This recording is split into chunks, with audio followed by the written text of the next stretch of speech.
Hello internet train people! Okay, so this is a video of my layout to show you what I've done since the last time I uploaded a video of my layout.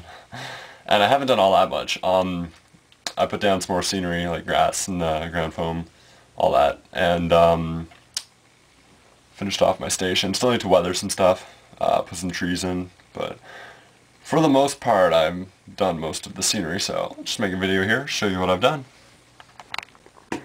Alright, here's a bit of a wide shot of my layout here.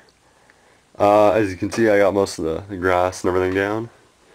My roads are painted. I think they were last time I made a video too, but I got all my buildings and everything in.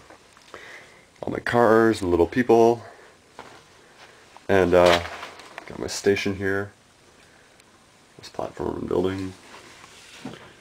And there you go. Little buildings and cars and stuff.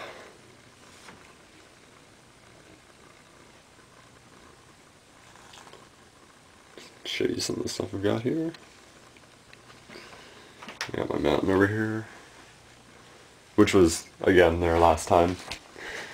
Had that built for a while. And so yeah, there's my layout. And I'll make a quick video of some trains running here. I'm not going to put any music in it this time because, yeah, YouTube pulls copyrighted music and mutes the videos, so rather than risking that, I'm just going to let you hear the trains, or you can mute them and put some of your own music in. So, whatever you like.